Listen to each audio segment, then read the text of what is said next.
H R media, সুন্দর আগামীর প্রত্যাশায়। আছে, ফেরাউন আছে, নামরুদ আছে, সাদ্দাত আছে, হামান আছে, আবু জাহেল আছে, আবু লাহাব আছে, উতবা সাইবা আছে। কিয়ামত পর্যন্ত তাদের অনুসারী যত আসবে তাদেরকে দুনিয়া ছেড়ে শয়তানের মতো করে পলায়ন করতে হবে, ঠিক কিনা? কিয়ামত পর্যন্ত আল্লাহর কোরআন জমিনে থাকবে, কোরআনের অনুসারীরা জমিনে থাকবে। তাদেরকে যতই অত্যাচার নির্যাতন নিপীড়ন করুক না কেন, আল্লাহর জমিন থেকে বয়কট করতে পারবে না ইনশাআল্লাহ। পারবে? জোরে বলেন, আরো জোরে। পারবে, চেয়েছিল। ইউরিদুনা লিইউতফিউ নূরাল্লাহি বিআফওয়াহিহিম ওয়াল্লাহু মুতিম্মু নূরিহি ওয়ালাউ কারিহাল কাফিরুন। মুখের ফুৎকার দিয়ে আল্লাহর দ্বীন কোরআনকে দুনিয়া থেকে নিভাতে চেয়েছিল। এমন সম্প্রদায় ছিল কিনা? ছিল কিনা? আল্লাহর কোরআন, আল্লাহর দ্বীন, ইসলামের আলো দুনিয়াতে ফুৎকার দিয়ে নিভাতে পেরেছে? জোরে বলেন, পেরেছে? পারেনি। বরং সে আল্লাহর হাবিব বলছেন, দুনিয়ার জমিনে আদা ফাঁকা, পুরা ফাঁকা, সমস্ত মাটির ঘর, খুঁড়ে ঘর, প্রত্যেকটা জায়গায় ইসলামের সুবাতাস পৌঁছে যাবে, বন্ধ করা যাবে না ইনশাআল্লাহ। যত বেশি দুনিয়ার জমিনে কোরআন বন্ধ করার জন্য প্রস্তুতি নেওয়া হয়, তত বেশি কোরআনের প্রেমিক বাড়ে না কমে? জোরে বলেন, বাড়ে না কমে? একজন আলেমকে ছুরিকাঘাত করলে হাজার আলেম বিদায় হবে না, আরো ময়দানে বেড়ে যাবে। একজন আলেমকে বেইজ্জত করলে হাজার আলেম দুনিয়ার জমিন থেকে বন্ধ হয়ে যাবে না, বরং সে আলেমদের কথাবার্তা বাড়বে, ঠিক কিনা? আরো জোরে বলে, ঠিক কিনা? সুতরাং কিয়ামত পর্যন্ত দ্বীন দুনিয়াতে থাকবে। দুনিয়ার জমিন থেকে কোরআন আর ইসলামকে বন্ধ করতে পারবে না। কারণ ইসলাম এমন একটি দ্বীন ব্যবস্থা, এমন একটি ধর্ম। আল্লাহ পাক রব্বুল আলামিন বলেছেন, দুনিয়াতে অসংখ্য দ্বীন ব্যবস্থা আছে, ধর্মের ব্যবস্থা আছে। দুনিয়ার জমিনে অনেক প্রকার মানুষের ধর্মের কর্ম আছে, কিন্তু আমি আল্লাহর কাছে একটা দিন আমার কাছে মনোনীত। ওই দিনটার নাম হচ্ছে ইসলাম, ঠিক কিনা? আমরা ইসলামের উপরে মৃত্যু পর্যন্ত কায়েম থাকতে চাই। আপনারা রাজি আছেন তো? রাজি আছেন তো? সুতরাং আল্লাহ পাক রব্বুল আলামিন এই দুনিয়ার জমিনে কোরআনকে, আর কোরআন যারা অনুসরণ করে, কোরআন যারা মানে, তাদেরকে কিয়ামত পর্যন্ত কোরআনের পক্ষে থাকার তৌফিক দান করুন, আমিন। এই মাহফিল তাফসীরুল কোরআন মাহফিল, কোরআনের ব্যাখ্যা হবে এই মাহফিলে। রাসূল পাক সাল্লাল্লাহু আলাইহি ওয়াসাল্লামের শানে দরুদ এবং সালাম পেশ করছি, যিনি মদিনাতুল মুনাওয়ারায় শুয়ে শুয়ে পুরা পৃথিবীর জমিনে আল্লাহর কোরআন ওয়ালাদের, আল্লাহর দ্বীন ওয়ালাদের দেখতেছেন, ঠিক কিনা বলেন? জোরে বলেন, ঠিক কিনা? ওই নবী মুহাম্মদুর রাসূলুল্লাহ সাল্লাল্লাহু আলাইহি ওয়াসাল্লামকে দুনিয়াতে গালি দেয় এমন মানুষ আছে কিনা? জোরে বলেন, আছে কিনা? আরো জোরে বলেন, আছে কিনা? নবীর মাহফিল বন্ধ করে দিতে চায় নিরঞ্জনের ছেলেরা, তাই না? নিরঞ্জনের ছেলেরা, কিরিন সুন্দরের ছেলেরা, সুধীর বাবুর ছেলেরা মাহফিল বন্ধ করার জন্য বাংলাদেশের জমিনে কোন হিন্দু, বৌদ্ধ, খ্রিস্টান কেহ মঞ্চের মধ্যে আসে নাই। মুসলমানের ছেলে, আব্দুল্লাহর ছেলে, আব্দুর রহমানের ছেলে, আব্দুল গফুরের ছেলে আলেম উলামার সামনে থেকে স্পিকার কেড়ে নিয়ে উলামাদেরকে গালি দেয়, ঠিক কিনা বেঠে? সুতরাং জমিনে যাহা ইচ্ছে করতে পারো, কিয়ামতের ময়দানে তার বিচার হিসাব একদিন দিতেই হবে, ঠিক কিনা বলে? কারণ আমাদের সবচাইতে বড় পরিচয়ের নাম কি? আমরা মুসলমান, আমরা মুসলমান আমরা কবরে যাব বিসমিল্লাহি ওয়া আলা মিল্লাতি রাসূলিল্লাহ, আমরা রাসূলের মিল্লাতের উপরে কবরে যাব, ঠিক কিনা? যে যাহাই করি না কেন আমরা রাসূলের উম্মত হয়ে কবরে যেতে চাই, আমরা কোরআনের অনুসারী হয়ে কবরে যেতে চাই, আমরা দ্বীন ইসলামের অনুসারী হয়ে কবরে যেতে চাই, ঠিক কিনা বলেন? পৃথিবী জুড়ে এত মুসলমানগণ নির্যাতিত নিষ্পেষিত হচ্ছে, কারণটা কি? মায়ানমার হাজার হাজার লক্ষ লক্ষ মুসলমান নির্যাতিত, নিপীড়িত, নিষ্পেষিত, অত্যাচারিত হয়ে ওই মায়ানমার থেকে বাংলাদেশে আশ্রয় গ্রহণ করেছে একটি মাত্র কারণ, তারা মুসলমান। তারা কি? জোরা বলেন, তারা কি? তারাও যদি আজকে বলতো বুদ্ধং শরণং গচ্ছামি সংঘং শরণং গচ্ছামি, এই কথা বলে যদি মূর্তির সামনে মাথা নত করত, ওই মায়ানমার ছেড়ে তাদেরকে আমাদের বাংলাদেশের জমিনে এসে আশ্রয় গ্রহণ করতে হতো না, ঠিক কিনা বলে? সুতরাং ঈমান যেখানে শয়তান সেখানে, ঠিক কিনা? মুসলমান যেখানে বেঈমান সেখানে, ঠিক কিনা বলেন? আজকে কাশ্মীরের মানুষেরা মুসলমানদের আত্মনাদ পৃথিবীর কেউ শুনে, একমাত্র অপরাধ তারা মুসলমান। ফিলিস্তিনের মুসলমানদের আত্মনাদ পৃথিবী জুড়ে কে শুনে, একমাত্র তাদের অপরাধ তারা কালেমাওয়ালা। তারা কি ওয়ালা? জোরে বলেন, কি ওয়ালা? কালেমাওয়ালা। আমরা কালেমাওয়ালা হয়ে কবরে যেতে চাই, আমরা মুনাফিক হয়ে কবরে যেতে চাই না, ঠিক কিনা বলে? যারা ঈমান নিয়ে দুনিয়ার জমিন থেকে কবরে যাবে, আল্লাহ পাক রব্বুল আলামিন বলছেন ইন্নাল্লাযীনা ক্বালু রাব্বুনাল্লাহ, নিশ্চয়ই যারা আল্লাহকে তাদের রব হিসেবে মেনে নিয়েছে, তাদের উপরে দুনিয়াবি বিপদ আসবে কিনা? জোরে বলেন, আসবে কিনা? ঈমানকে মজবুত করার জন্য, ঈমানকে পাকা করার জন্য, ঈমানকে দুনিয়ার জমিনে সহি সালামত প্রকাশ করার জন্য আল্লাহ পাক রব্বুল আলামিন বলেছেন, আমি দুনিয়ার জমিনে অসংখ্য বিপদ আর মুসিবত তোমাদের উপরে দেয়া দিব, আর তোমরা যদি তার উপরে ধৈর্য ধারণ করতে পারো, অবশ্যই তোমরা দুনিয়ার জমিনে কামিয়াব হয়ে যাবে। وَلَنَبْلُوَنَّكُمْ بِشَيْءٍ مِّنَ الْخَوْفِ وَالْجُوعِ وَنَقْصٍ مِّنَ الْأَمْوَالِ وَالْأَنفُسِ وَالثَّمَرَاتِ وَبَشِّرِ الصَّابِرِينَ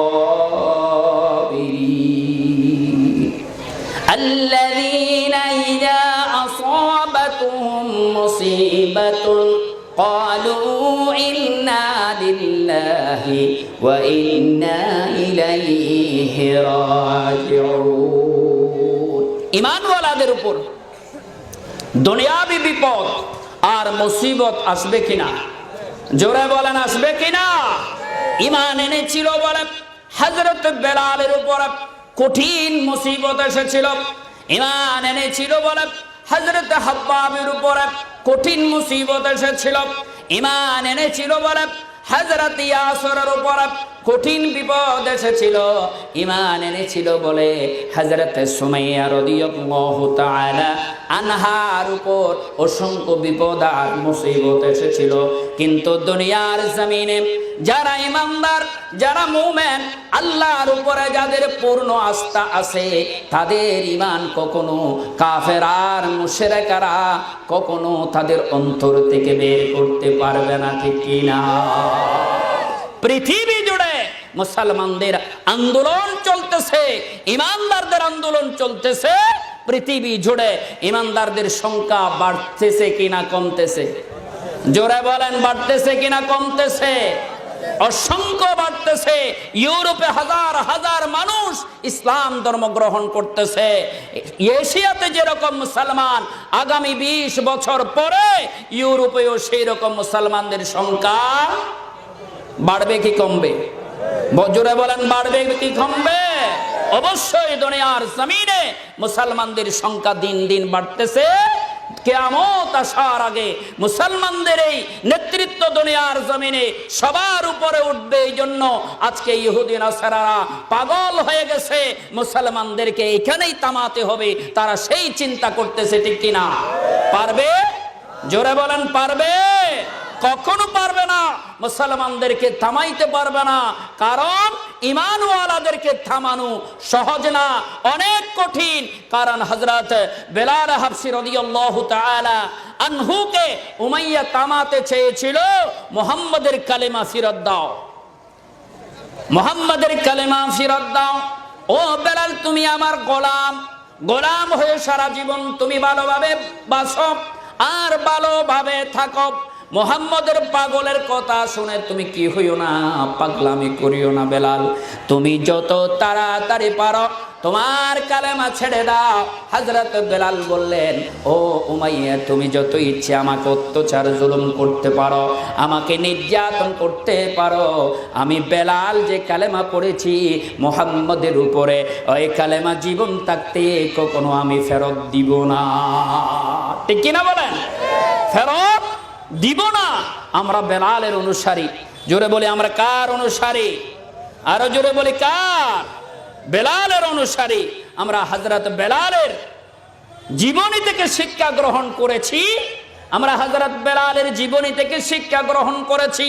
অত্যাচার করলেও, জুলুম করলেও, নিজের জীবন যদি দিতে হয় তারপরেও আমরা কলেমা ছাড়তে রাজি নই, আমরা এই কোরআন ছাড়তে রাজি নই। ঠিক কিনা বেটি?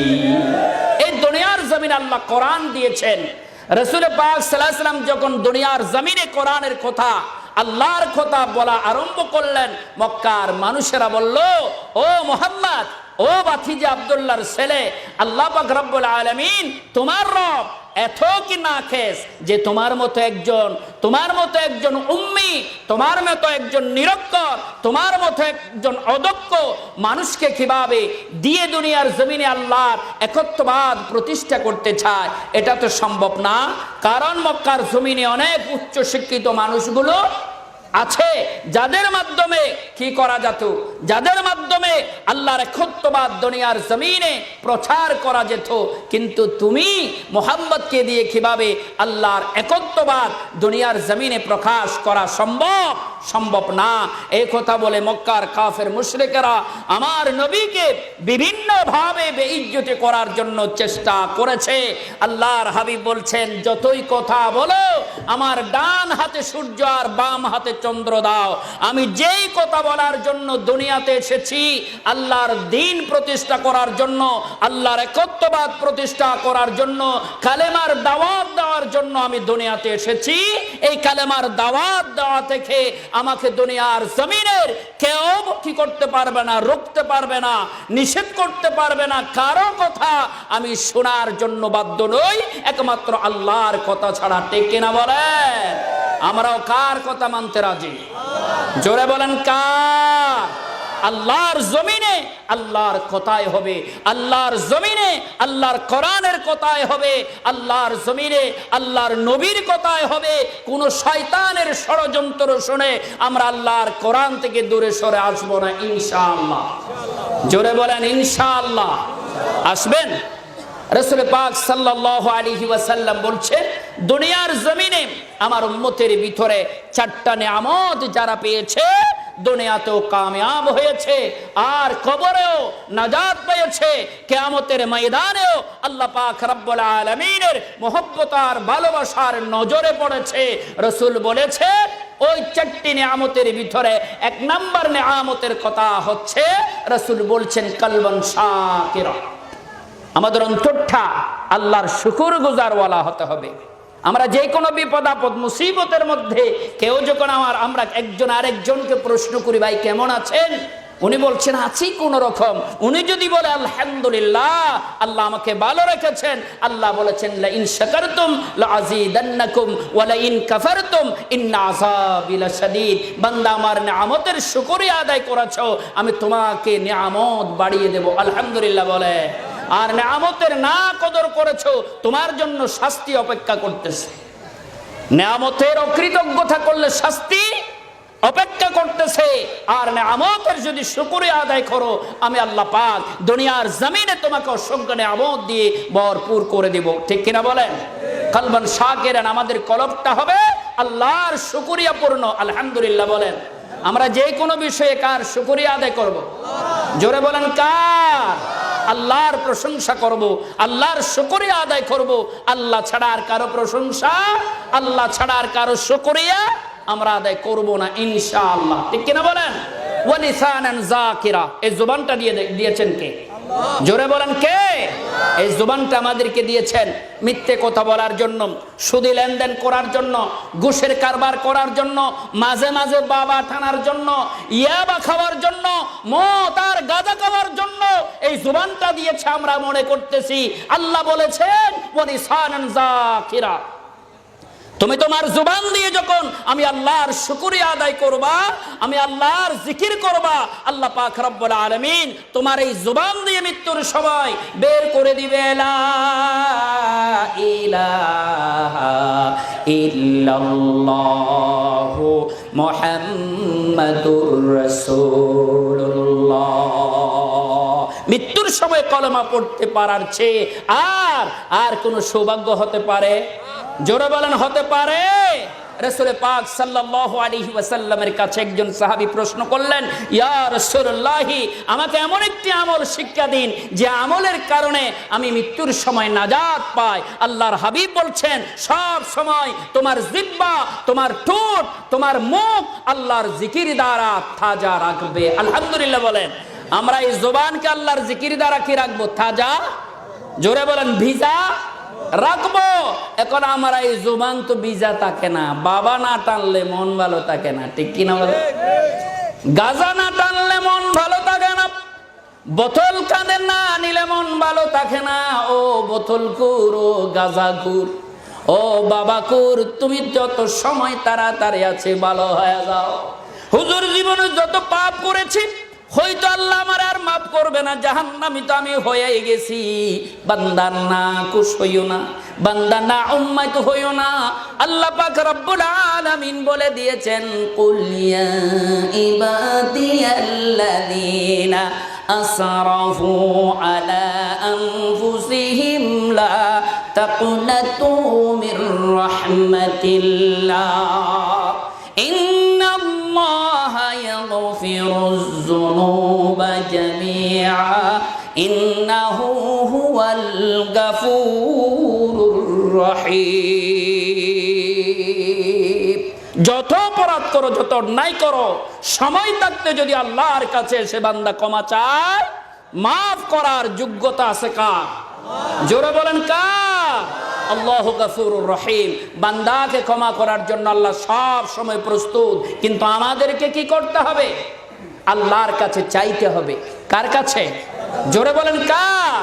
আল্লাহর কাছে চাইতে হবে আমাদেরকে। কারণ মৃত্যুর এক মুহূর্ত আগেও যদি মন আর মেজাজ ভালো থাকে, আল্লাহর কাছে ফিরে আসে, আল্লাহ সেই বান্দাদেরকে কবুল করে নেয়।